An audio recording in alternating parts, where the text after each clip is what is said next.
Hello and welcome back to 2 of 16, the podcast where an INTP and an INTJ talk to each other, to the camera, explaining the things that are currently happening in their lives. And I'm James.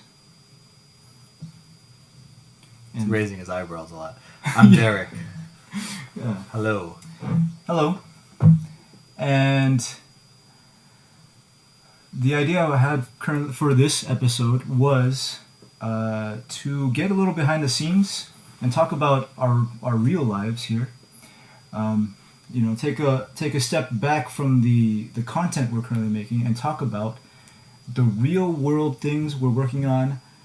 As you may call us a startup, 2 of 16, and the name that Derek has made for our group is called Keikaku-Doori Productions, KTP. So I want to talk about that. And well, first of all, yeah. What is Keikaku-Doori? What does that mean? Oh, Keikaku-Doori means according to plan. Mm-hmm. According to plan, and it is a reference to something that we say to each other a lot, which I think originated from a meme that I was not aware of, still not aware of, from an anime, I suppose. Yeah. We can link the meme. The meme goes translator's note. So there's an anime where someone says Keikaku-Doori da or something, and then the translator says all according to Keikaku. Translator's note: Keikaku means plan. That's actually funny. I didn't know that because why not just translate it in line? And it's so interesting. And I don't know if it was on purpose that they would write Keikaku and then tell you what Keikaku. You just say all according to plan. So that's quite interesting. Yeah, that's why it was a meme and funny, because the translator was just being a little otaku about it, little meme about it. A little taste of otaku goes a long way. Yeah, otaku means. No, we don't need to give Japanese lessons. Okay, so right, we've landed on a name, Keikaku-Doori Productions, KTP, like you said. The idea there is just to kind of make this a real thing. I like to work on branding. I'd like to, while we are in and of ourselves, James and Derek are our brands, our personal brands. I feel like as a sort of a conglomerate of that, it's kind of funny too. It's just interesting. Yeah, and personally, the reason why I say it a lot is because as we were starting out, things can only move as fast as they could move, and something that I said to myself as almost like an affirmation, or what do you call it, like a mantra, just to say, okay, yes, things are going according to plan, because they're moving as they move. Keikaku-Doori. All according to Keikaku. It's just kind of a way to almost allow yourself to fail and kind of just have it be a write-off. It's well, that didn't go the way I expected, but hey, it's all going according to plan. It's all right. Exactly. Yeah, exactly. That's what's ironic and funny to me, because as an INTJ who's always creating plans and working on plans, I would basically everything is going according to plan, but I certainly wouldn't handle failure. I would have to handle that in a different way. So that's why it has a different meaning to me, but. That's what's funny about it for me, because it's I have to behave differently in order to just let it go.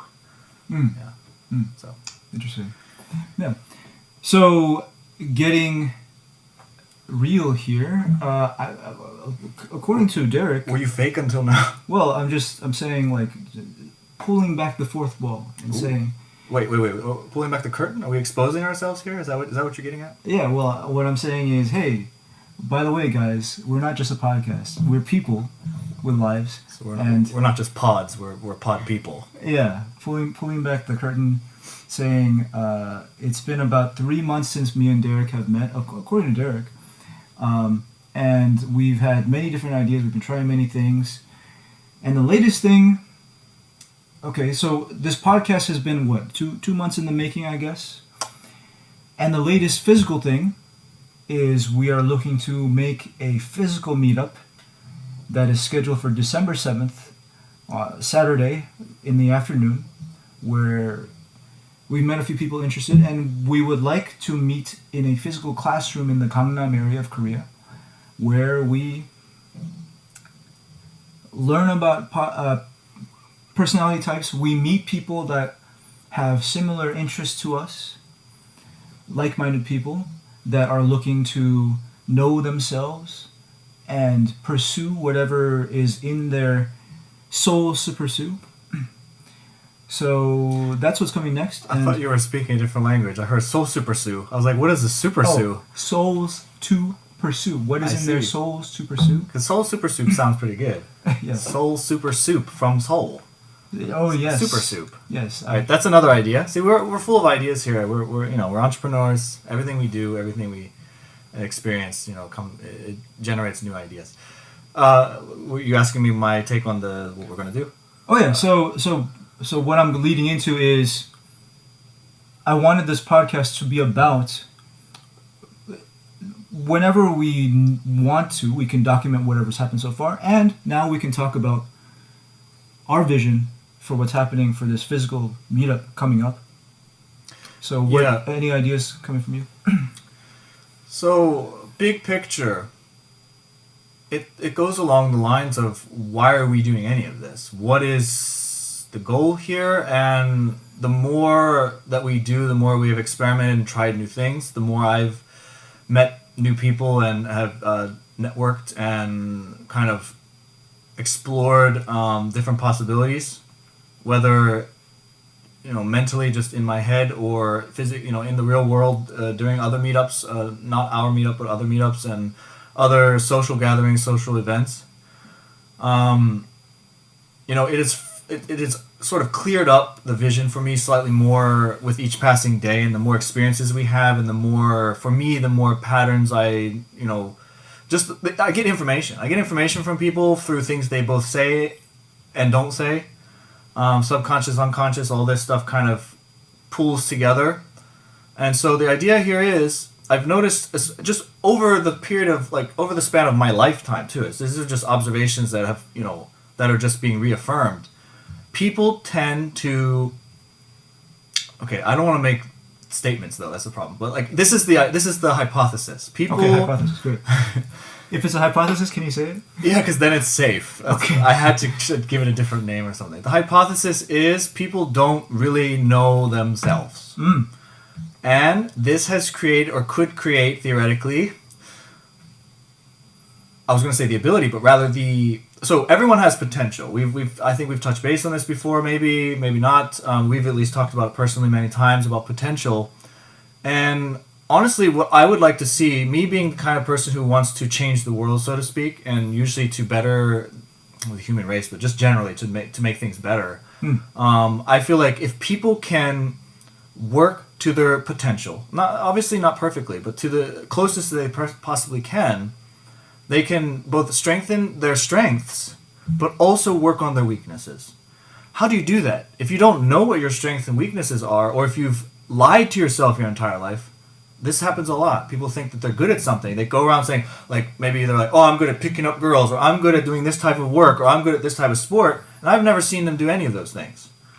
That doesn't mean that doesn't make it a strength. Just saying something doesn't make something reality.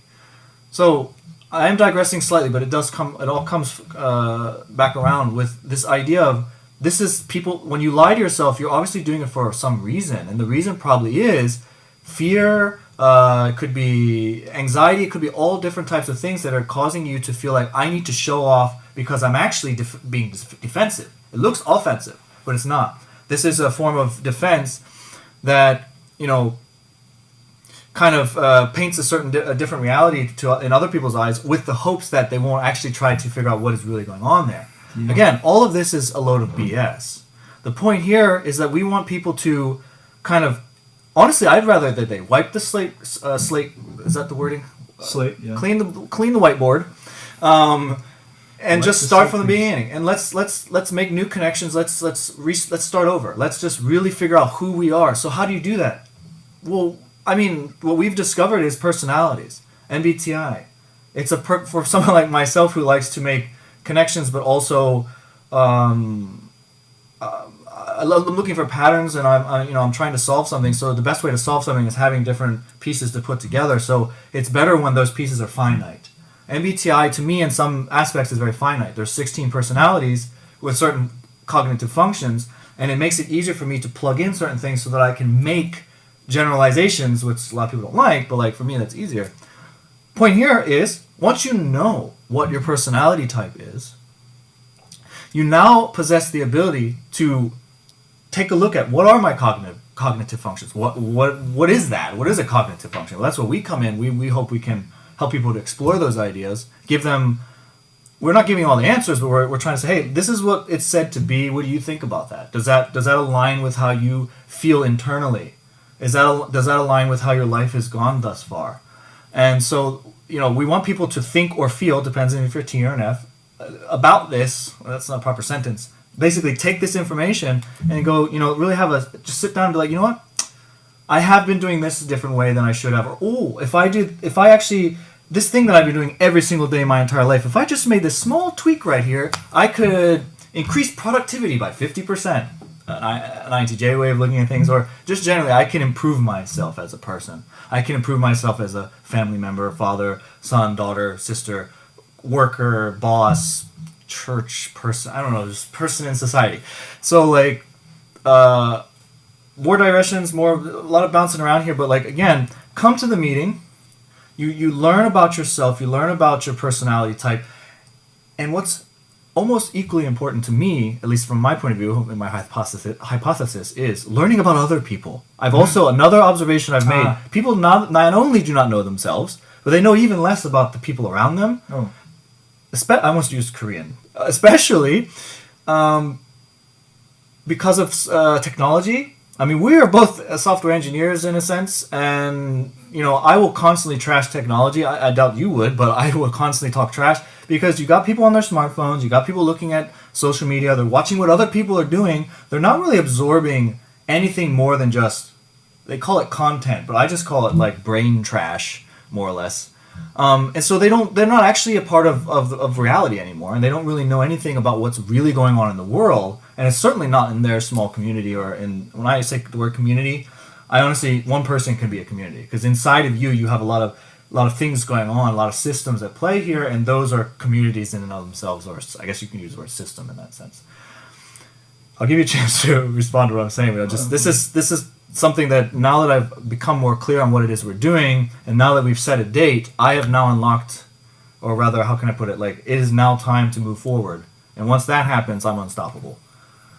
And my goal is I want people to understand who they are. I want them to work. I want them to be able to recognize things that they're usually blind to. And why do any of this? Why do I want people to have better relationships? Why do I want people to further their careers? Why do I want people to find new hobbies that make them feel good about themselves in their free time?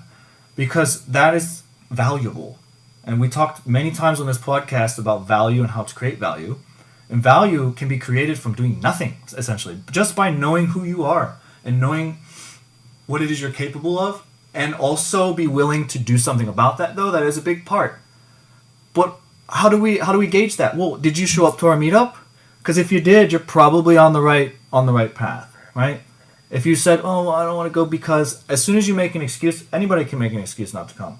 Those are the people we want to help them, but we can't. It's they're not there, so they're not willing. So we're here, at least for now, to help the people that are willing to take that journey with us. And essentially, that is what it is. We're starting the journey.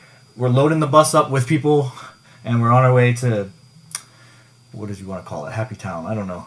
So that's essentially the idea, at least for now. So let's see if I heard your hypothesis. It wasn't very articulate, despite all the words I said. I'll try and put it in 2 sentences here. People don't know themselves. They also don't know each other. We are here to help people know themselves and know others. Yes. And why do I feel that dichotomy is important? The individual. Some people prefer to do things on a more individual basis, but they still are part of a society. They're still part of community. And then there are people who are a part of a community. So my point here is some people's strengths lie in doing things for the group and with the group. And then they sometimes, in my opinion, they lack or they have a weakness in doing things on an individual basis. I think ENFJs are known for that, for example. They're so focused on everyone else that I think it's ENFJ. They forget about themselves. Yeah. And so because you might think, well, those people are well-rounded people. No, that's what I mean. We want to help you know yourself for yourself so that you can build that part if you're already good here. And then the people who are just like, kind of, I can do everything on my own. Well, you really can't, even though I'm the type of person who thinks the same thing. I want them to realize, hey, we're not asking you to like go all in, but we want you to be understanding of that, because there's a lot of stuff that you can draw from the group that can help you and you can help them, and it can be a very reciprocating sort of, again, I like to use the word system. I consider that more of a systematic approach to life in general. And it's productive, I feel. Yeah, I like that a lot. And I, as you were talking, I thought about I'm almost like a junkie for insight and breakthrough. And what I feel often happens through this work is people being like, oh, and what I think about what I see when I see that is we have just been able to make something unconscious conscious. You are now able to see this program running in the background that you haven't been able to see. It's there. You're like, oh wow, I do that. And that is, to me, that is like the granular way of saying know yourself. There are many psychologists, I guess you would say Freud is the first to talk about the unconscious, but Jung, who came up with this theory of the types, talked a lot about the unconscious. And I can see this system as an observed way to be able to uncover these unconscious drives in yourself that you may not realize is a part of you. And I would say, I personally think, I see what we're doing as starting there, making the unconscious conscious. And from there, what I have seen is it brings a lot of power and intention into my own life. And I can see that is valuable for other people. Yeah, and just one thing that came to mind is I also observe people struggling a lot. And I see people, Sisyphusing, is that the right word? Sisyphusing themselves through like pushing that rock up the hill. Yeah. Or just, and a lot of the times, and especially as an INTJ, I mean, we often may be better at finding other people's flaws than our own, but like, I'm able to just be like, why are you doing that? You're doing the same thing over and over again, or you're trying to swim upstream when there's a far easier pathway to get exactly to the same place, if not somewhere better, if only you would open yourself up to try to sort of do what we're talking about. Mm-hmm. Know yourself better, just learn what potential you have, what is proven to be easier for you to accomplish. We spoke about me doing cold calling. We talk about sales and marketing all the time. And while I want to claim that I'm capable of doing cold calling, yeah, I can. I'll make the first call and then I won't want to do it again. Why? Because an INTJ cannot stand rejection. It is just not in our DNA to handle it well. We will be hurt. And so the suggestion was, another hypothesis was from someone was, well, if you keep doing it and you keep trying and trying, eventually you'll get good at it. That's not untrue. In fact, I've gotten used to failing. I've gotten used to being rejected, but it still hurts internally. It's just I have to process it differently than I had previously. Some people don't have to. I forgot the types, but like the types that can just jump in and do stuff, they don't need to do, like an ESTP, for example, I guess they'd be good at sales. That's not my point here. Yeah. The point is, why not let someone else do that? If you have, I'm talking, obviously you would have to have these types of resources at hand, but if you have someone else that is capable of doing this and that is aligned with their strengths, they should be the ones doing that. Whereas I would be potentially better at warm calling or setting, working with warm leads, or generating systems or things that kind of sort of work on their own, where you build a basis, or you, for example, we mentioned about creating apps and then generating emails from that, and that creates contacts. So these are people who are already essentially into what you're doing, so it's a little bit more comfortable. The rejection is less likely because they're obviously already interested in what you're doing, and therefore it's easier to approach them for something bigger and better in the future. And that is far more comfortable for me and far more in my wheelhouse as far as what I'm capable of doing things with, because I will be able to take those things and, push them forward and kind of shove them really fast into the future. Whereas someone who's good at cold calling wouldn't be able to do that, because that takes a lot of organization. It takes a lot of overhead. I don't know what word I want to use, but like it takes let's just put it simple terms, stuff that it's just not in their strengths. It might even be just in a moderate area. It could be a weakness, but why work against what you're good at? Why not work to your optimal potential in every given moment and every given time? Obviously, that's not. I mean, that might not be. It might be a little bit too fantasizing. Like, obviously, you're not going to do it every minute of every day. But what I'm getting at is, those people I'm seeing struggling all the time. I've been there, and I'm even there even now, and it only gets harder and harder as you try to continue pushing down a path that you're just not meant to go down. Absolutely. Mm-hmm. I mean, that's absolutely true. Speaking to the functions, I've attempted to, as an INTP, I have inferior extrovert feeling, and I've attempted to solve inferior extrovert feeling by just attacking it and just being like, "Hey, everyone, I'm here for you." Scare everyone away. First of all, people react like, "Wow, that is inauthentic." They're like, "What do you want from me?" Because it's not coming from a place of like me. Second of all, I crash. Like I do like a week of this, and then I never want to do it again. But from what I've heard from what you just said is people are unconsciously doing this. I'm sure that there have been many INTJs who have just said, "I'm going to master cold calling." They go for it, and then they say, the results are the results. But they find themselves moving into something that is more the strength of an INTJ, which I would imagine is more of a strategic approach, a marketing big picture approach where things automatically are sold instead of cold calling each person one by one. But the ESTJ would say, "What are you talking about? I'm just going to pick up the phone and call again," because the ESTP, the ESTP's flow is action.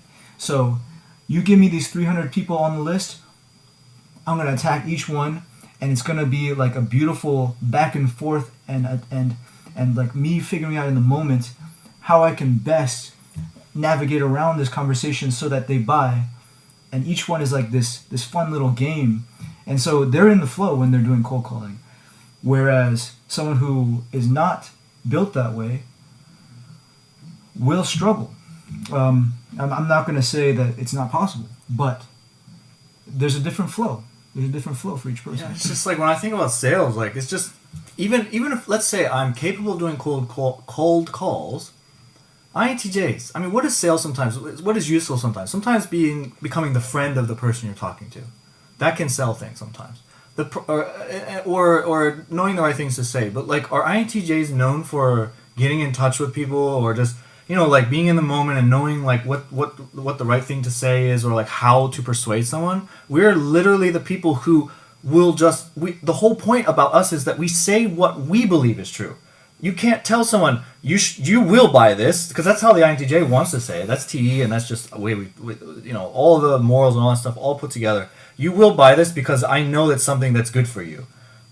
It might be true. In fact, I would love if that were how sales work, because then I would be okay with cold calling, because they can't say no. The whole point is we know what it's good for you, so like just buy it already. Why aren't you buying it? Would be the next question. What are you doing? What's wrong with you? You can't talk to somebody like that. Whereas in the STP, like you said, would be able to more, maybe not feeling wise, but just be able to come up with a strategic way to kind of, like you said, like a game, almost, or like a sport, which they're very good at, and just find the right way to maneuver around the conversation and get in there and kind of interact with the person. So I'm not really sure why I'm pointing that out. It's just I'm just saying, it's like, again, why? Like, even if you can get past one barrier, there's just going to be barrier after barrier after barrier, in my opinion. I feel like a lot of cases that would probably be the case. Or, like you said, when you would get tired really fast. So why would I want to spend all my energy working on, doing something? I'm sorry, the owner just came in and I like bowed to him. It came in and like his whole point was to try not to distract us, but happened anyway. So I lost track of my thought. But editing is a magical thing.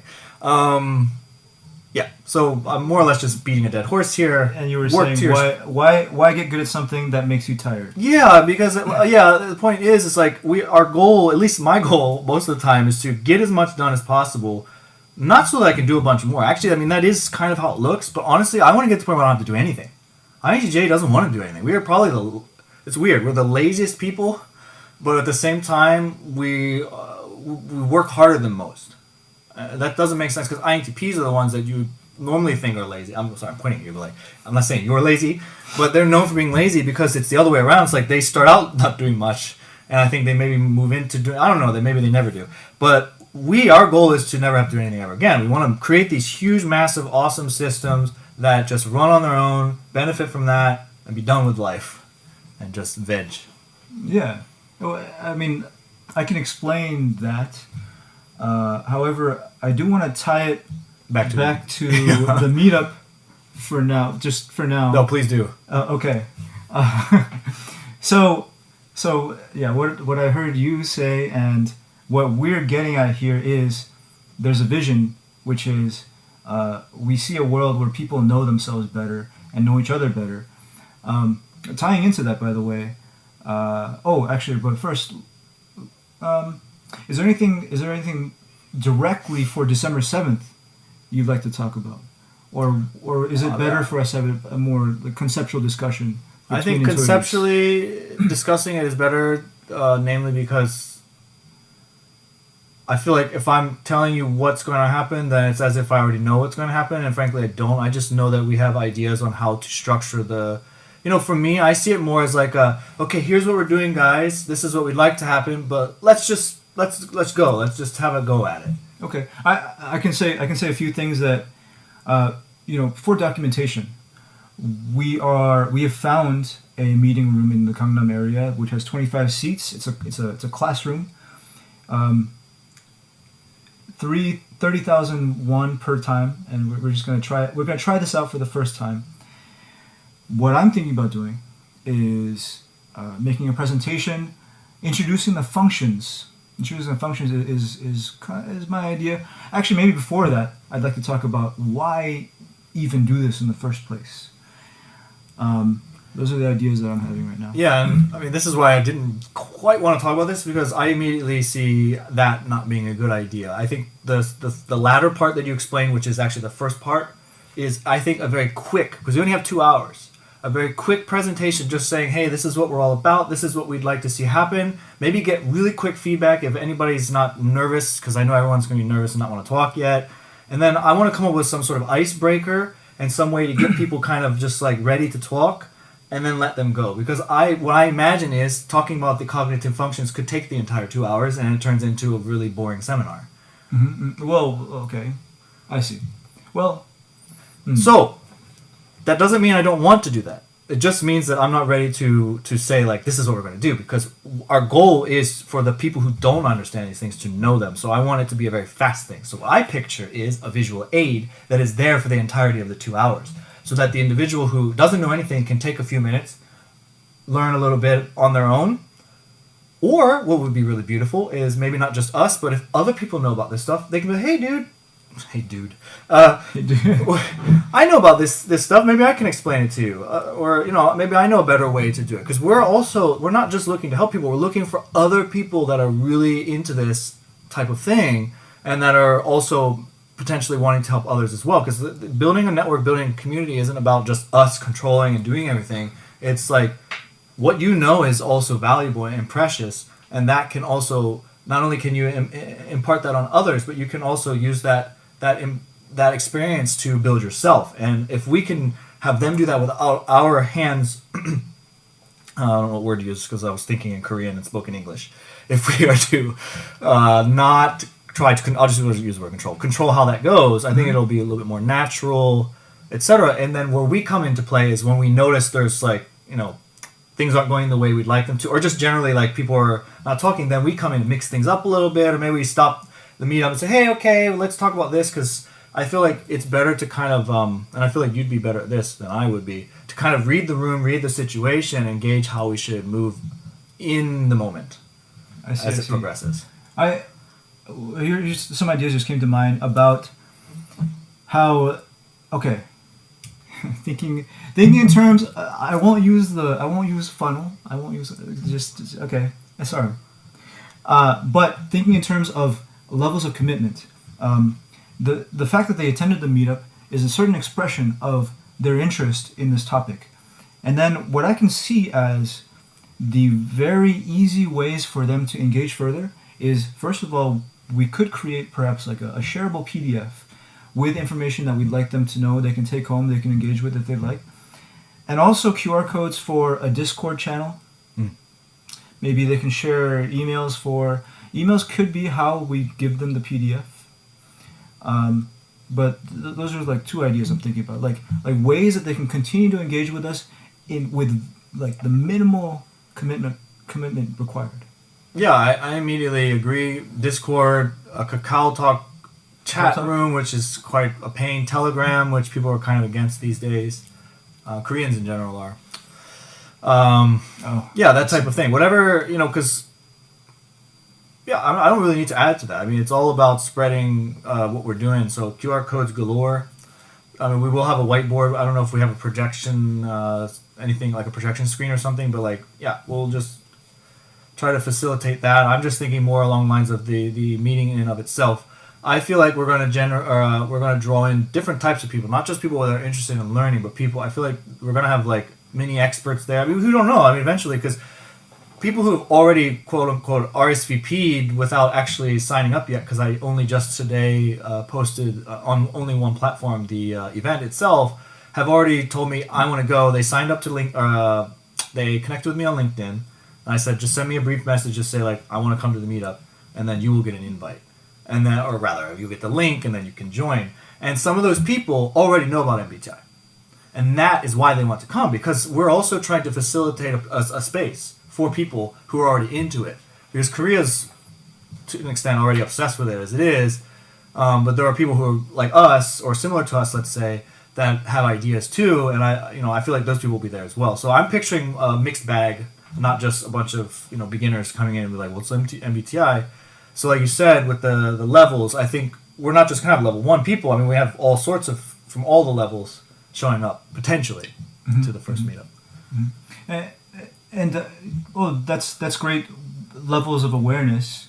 However, I was talking to levels of engagement. Because, the fact that they attended is a big step towards, like, hey, I'm interested. And then there are ways that we can continue engagement in where they don't have to, come up and talk to me directly or something.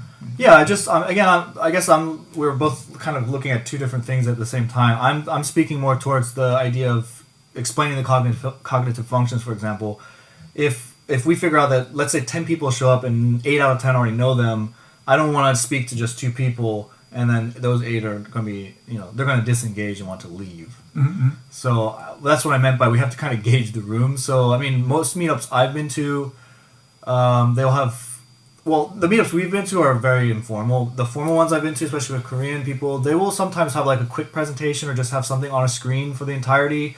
They'll briefly talk about something and then they'll get into the meat of the meetup, MEAT, of the meetup, and then kind of gauge things as they go. And I'm pretty good at that. At least I can say is like I can tell what's going on, and when people are disengaging, then I'll immediately on the spot come up with. I'm actually not coming up with anything. I have backup plans, and that's an INTJ thing. Like I'll have backup because for you it's like you can't plan or won't plan, and it's better for you to just kind of feel around how things can work, and that's where it's going to work really well. And then in the worst case scenario, I have backup plans.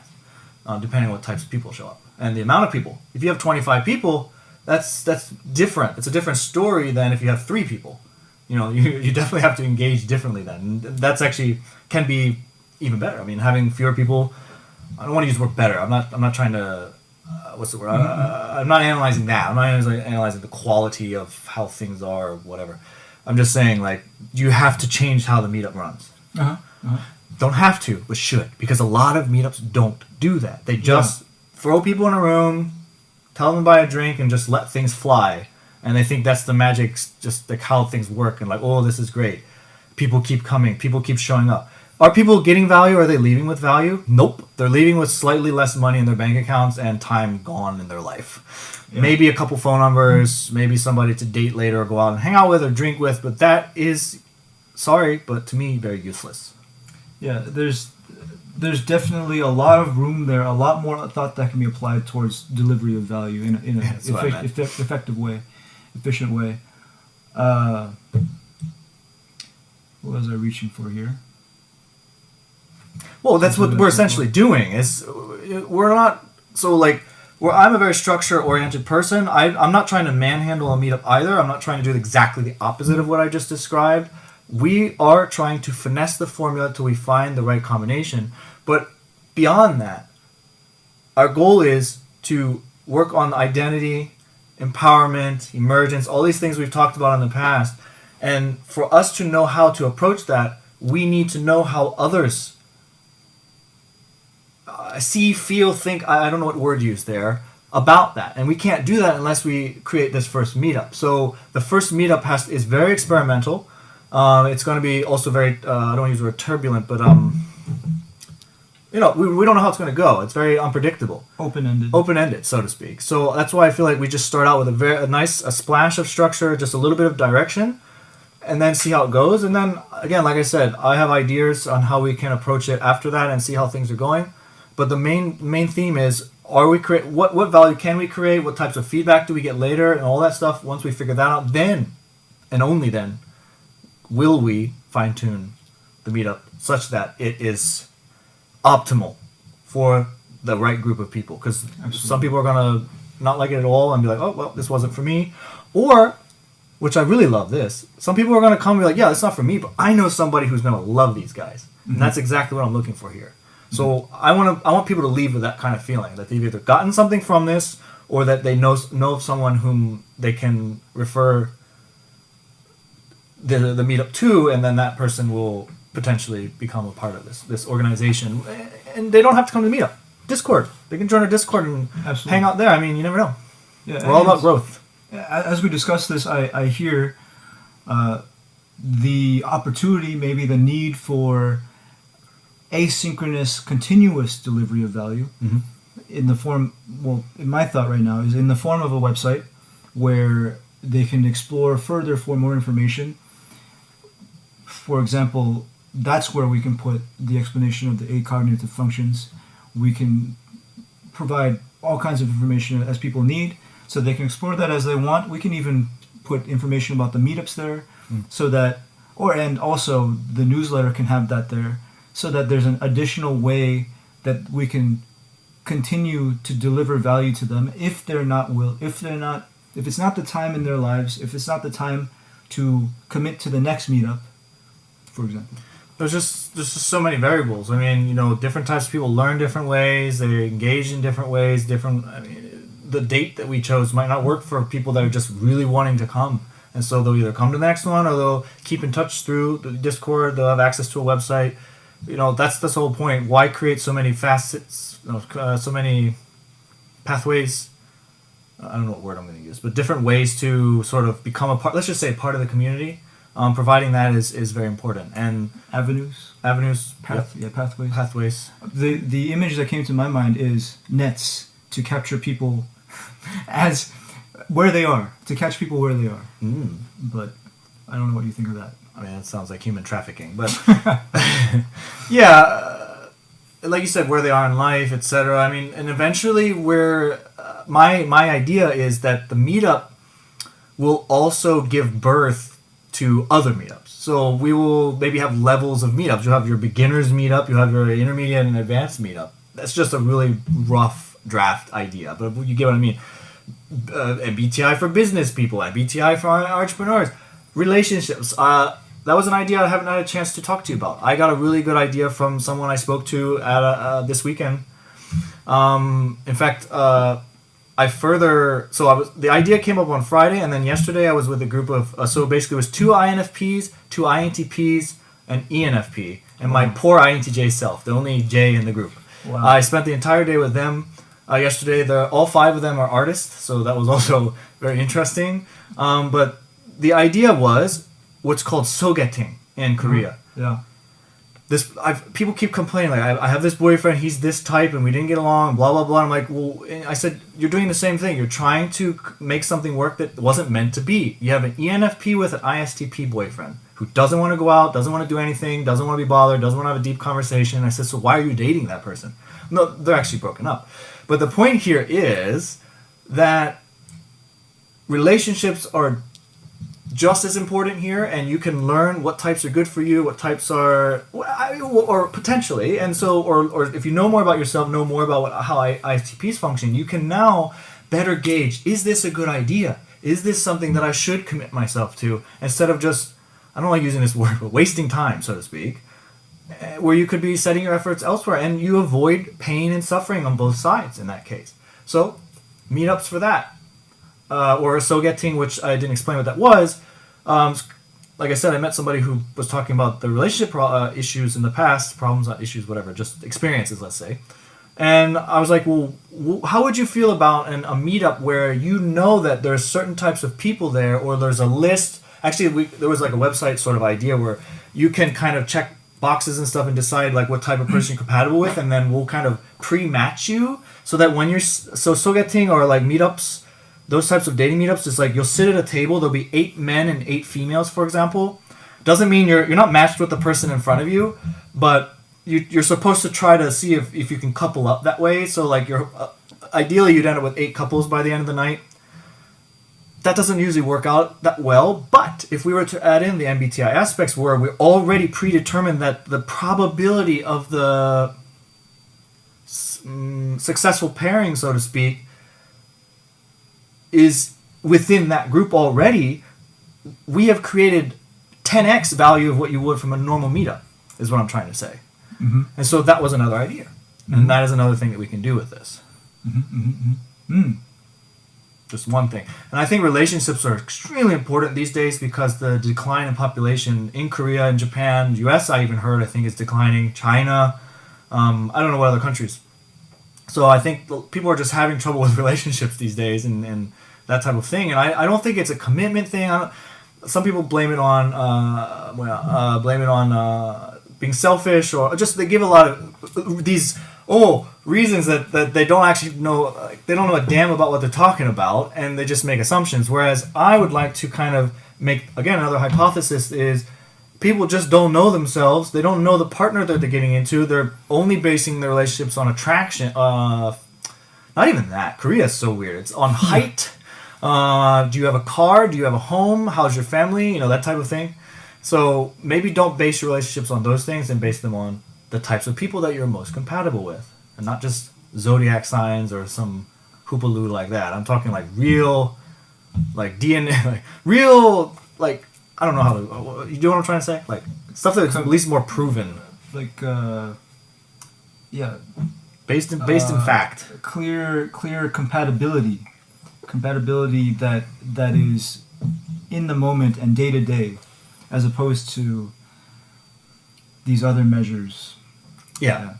I have a theory about that, and wondering if I'll put forward the summary of it, which I feel what we're doing right here, it might be like the perfect time to do it in the world, because I feel that we are almost in a time period of, I would speak to human history, where the traditional overarching cultural structures that people used to live by are slowly losing, or quickly perhaps, losing relevance. And there is a vacuum almost for like, what should we do now? It used to be that my life was on a track, a cultural track, but that cultural track, I'm suggesting, I'm speaking intuitively here, that cultural track has gone weak. And so people don't know what to do next. And I feel almost that stepping back from the cultural track, we can look instead now at what is a little more clear, which is the individual and their preferences, and we can move from that, yet and remain clear and strong from there instead of these traditional tracks. That's my thought here. Yes. And I don't know if the connection is there or not, but a connection that I want to make also, or at least say that is a part of this, is being bombarded by certain advertisements, whether it's from actual advertisements, whether it's YouTubers or what are they called? Influencers? Influencers. I hate this word. The word influence immediately sounds to me like someone is manipulating you. I feel like that's what that word means. You're being influenced, right? So why don't people know what to do next? It's because they're being sold on, there's like less than 1% or a very small percent of the population is doing this thing, and the rest of the population wants to do that too, doesn't know how, is incapable, because most of people, even the people that are showing you what they have accomplished, are liars. And so everybody wants to do that, and therefore they don't know what steps to take, but they know they want to get there. And especially if they're not INTJs or somebody who can actually figure out a bloody plan to get there, they're lost in the sauce, so to speak. And so that culture just becomes this like over-absorption of BS culture, and then just over-fantasizing or over, I'll just stick with the word fantasizing for now, on what's not reality and what is not ever going to be reality. Now, this sounds probably almost counterintuitive or counter to what we were even talking about, like everybody can work their potential, blah, blah, blah. My point is, you can't do that if you don't know who the hell you are, you don't know where you're going in life, you don't know what your potential is, not someone else's potential. If James can do something, that doesn't mean I can. Again, that's going to sound weird because we're obviously want to tell people like you can do. Actually, I don't talk like this. I don't say you can do whatever you want. You're unique. Everybody's different. Everybody has the ability to do this, that, or the other thing. To me, that is absolute nonsense. That is not true. You might disagree with me 100%. That's perfectly fine. Mm-hmm. But I'm speaking to the cultural block that's going on these days, and it's exactly that. The breakdown of family values, the breakdown of traditional. I'm not pro-tradition. My point is just a breakdown of all these things suddenly, with no next steps in line. Just a bunch of people telling you should do this or you ought to do like that, or oh, this is what I did. Hey, don't you feel jealous of me? And that creates all of this turbulence, all this chaos inside of the individual. That's what I'm observing. Whether or not that speaks to what you mentioned about cultural. What was the word you used? Well, I was saying. The traditional culture has lost relevance, has gone to the background in relevance, and yes, if that is all that happens, then what is now here is noise. Everyone's saying, go this direction, go this direction, go this direction, 100 different ways. I would say a lot of people simply tune out. And one thing that I think can create some increased signal through the noise is a tool like MBTI. Yeah, potentially. Or, I don't have an immediate comment because there's a lot of different stuff going on. Yeah, in my head. This is an intuitive thing that just came to me, and we can talk about it some other time. Yeah. But just laying it on you, laying it on the audience too. But these are the types of. I'm just trying to tie it back into the meetup. Because I tend to also be the one who's usually just goes out in outer space. Eventually, all of these topics, all of these things will be shared, and all of these ideas will be shared. And for example, I don't have the answer right now, but somebody does, and somebody will faster than I do. So instead of me trying to figure it out myself, I visualize people showing themselves to us. It doesn't have to be in Korea. It doesn't have to be in Gangnam. Because eventually, I want this to spread as far as it can go globally.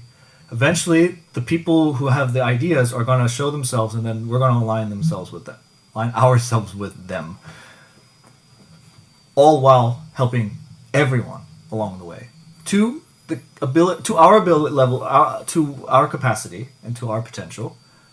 And the cool thing is all we have to do, as you mentioned with the seeds, always with the planting of the seeds, they'll grow at their own pace. Some people faster than others. Some people, 20 years from now, I'll be dead.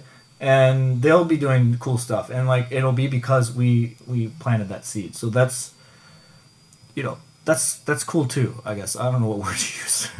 But like, that's cool. part That of certainly it. is That's cool. part of it. I'm trying to be hip here. Like I don't use that word very often.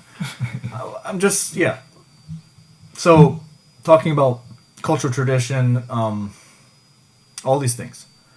If we speak to the right people and they speak to other people, it's like once somebody learns something too. I always think of things that sounds negative, like as a virus. Like you talk about seeds, I think of. Or maybe bees pollinating the plants later, or whatever. Just it spreads, and that's what I hope for too. Yeah, well, I like virality. Yeah, it's like there's a reason why they use the word viral. So it goes viral. And memes. Memes. The psychological definition of a meme is it's a spreadable and almost infectious idea. Someone coins the term. What is a coined term recently? I'm the worst person in the world to ask. Well, they coined the term meme. Oh, like cap? Cap, yeah, cap. Like the idea of cap goes around, and then, what's cap? And then it spreads and spreads until people say, you don't know what cap means? Obviously, cap means this. Like, when did that happen? Well, it's almost like the common cold spread throughout humankind.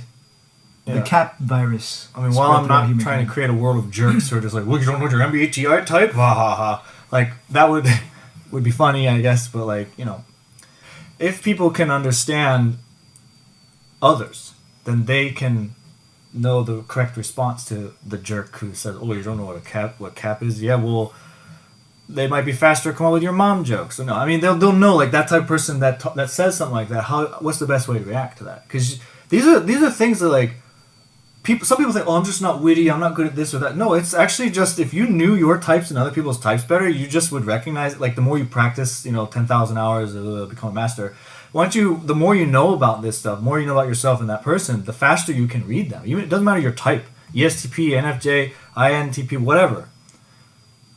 You will get better at it, and you will be able to recognize the best approach there, and you will be able to react in a way of your choosing. You want to be a jerk too? Go ahead. I mean, I guess so.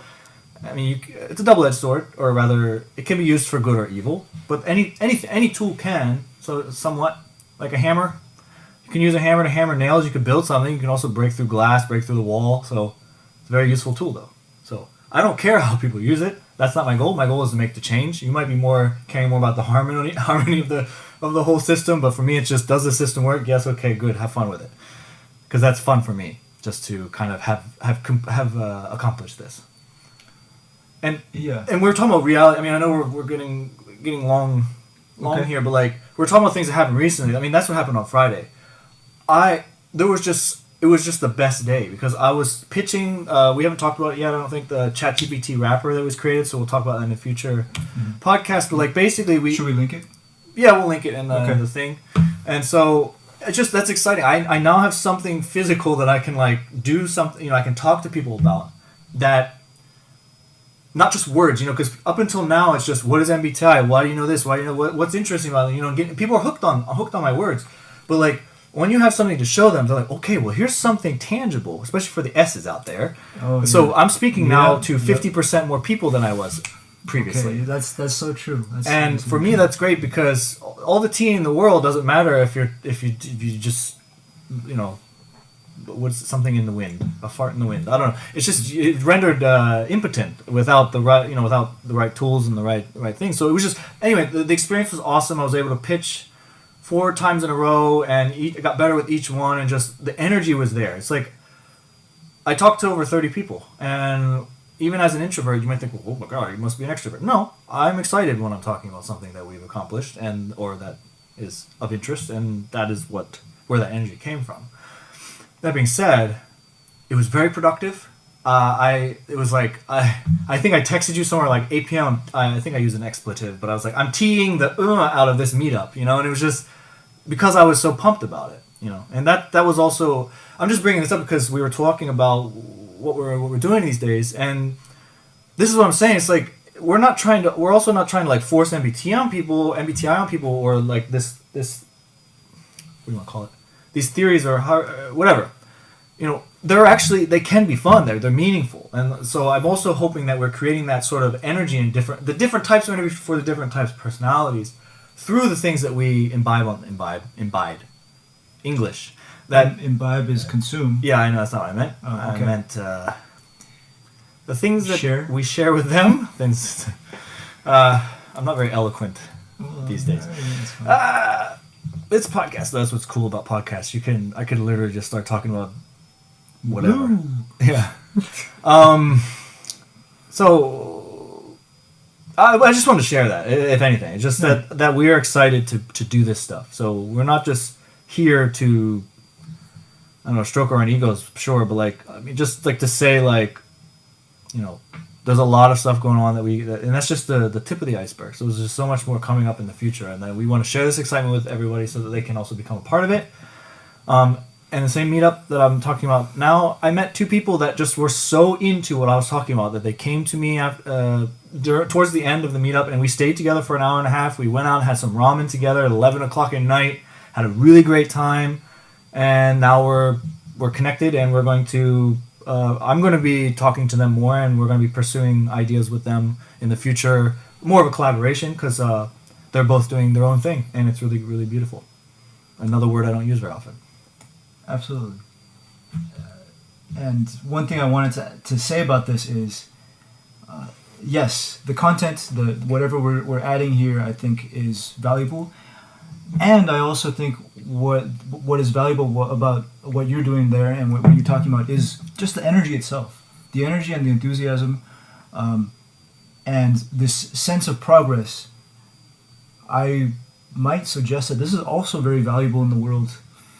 And just sharing that with people, just being interested in what we're interested in, I think is also a valuable thing to share. Because having told that story, it may sound like that was my meetup that I hosted. No, there were 40-something people there.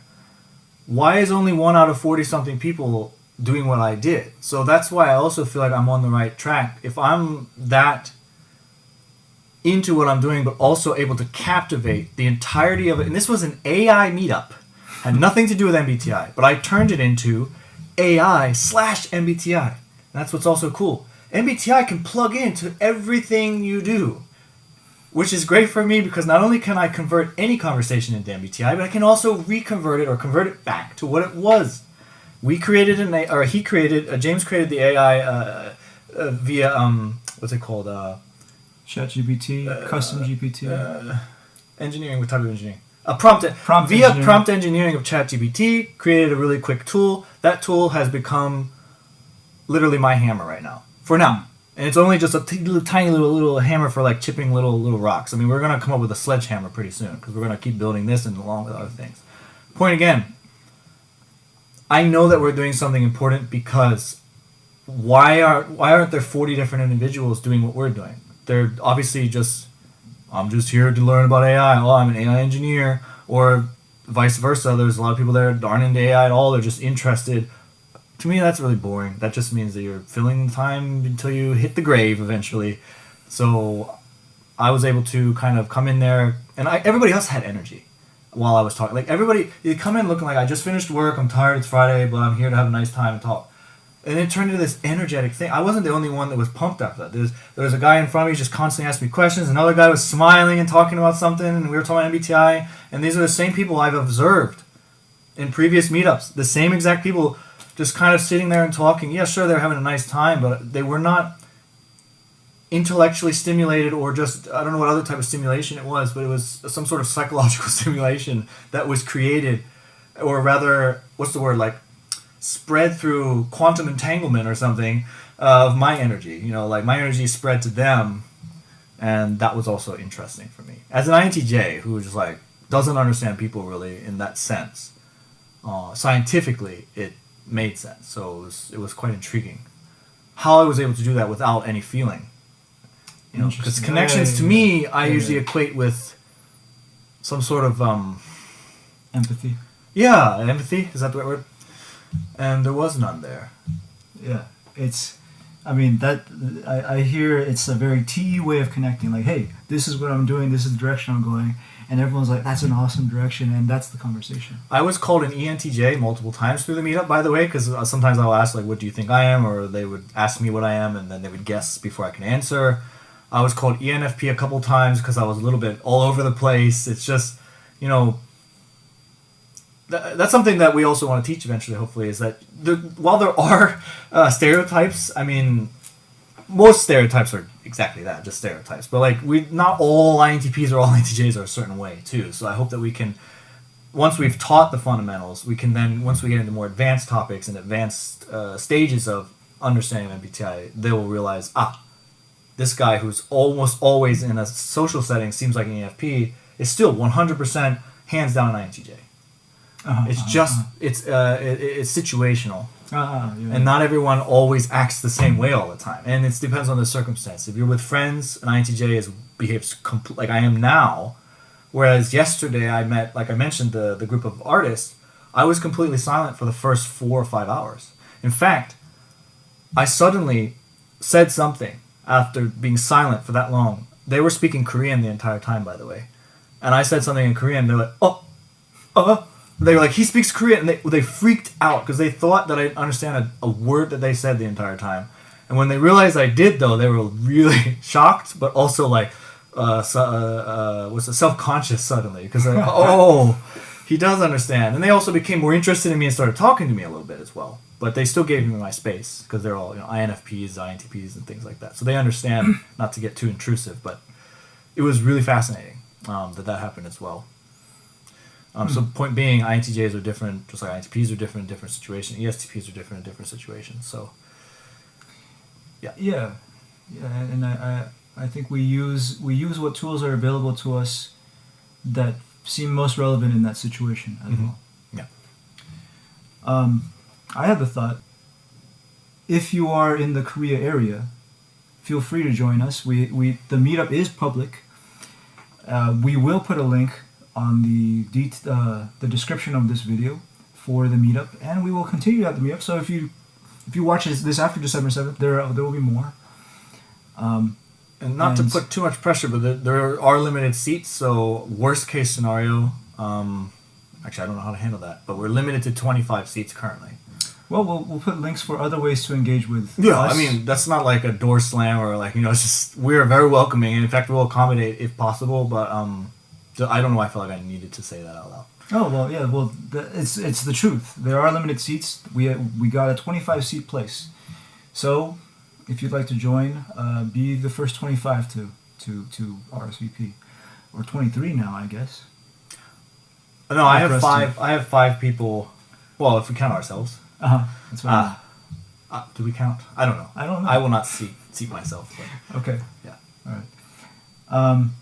So that's what's happening, and I wanted to share a little behind the scenes. We're real people. I'm James and Derek. We're real people, and I'm excited. It sounds almost like a movement if I were to say objectively, but I won't elevate it to that.